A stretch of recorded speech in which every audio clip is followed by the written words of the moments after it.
We all know that Satan hinders us from being a light, from sharing the word.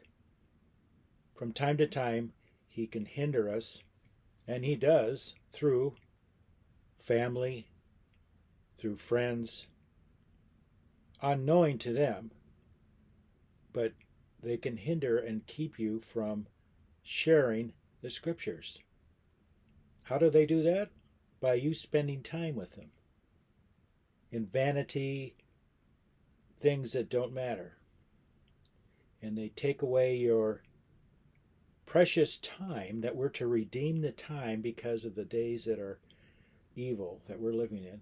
They take away your time so that you become ineffective. And in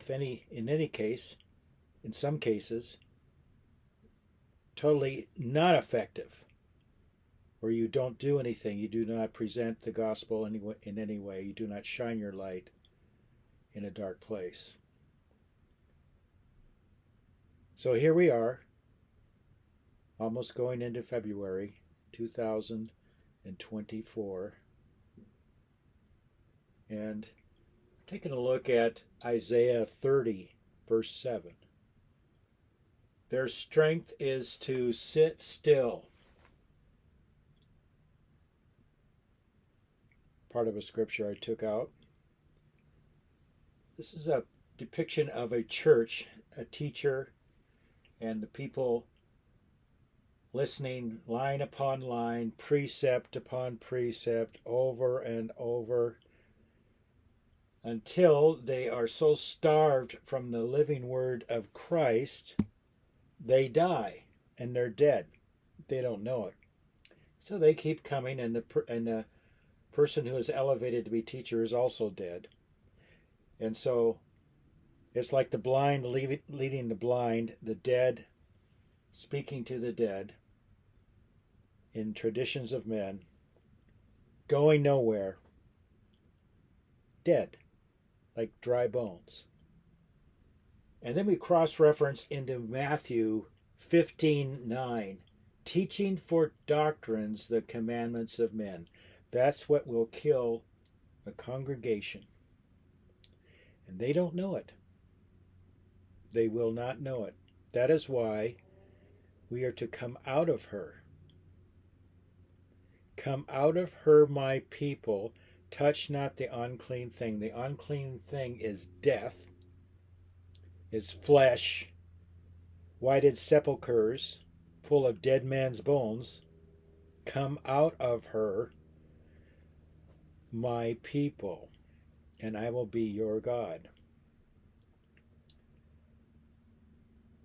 Lest you be a partaker of their sins and receive of their plagues. This is what happens.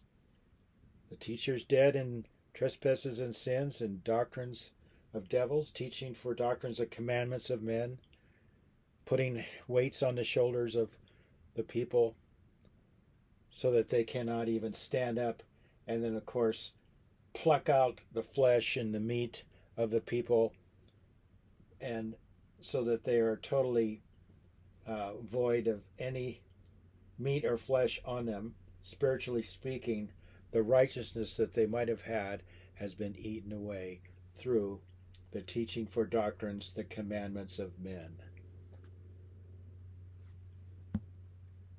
This is sad. So their strength is to sit still.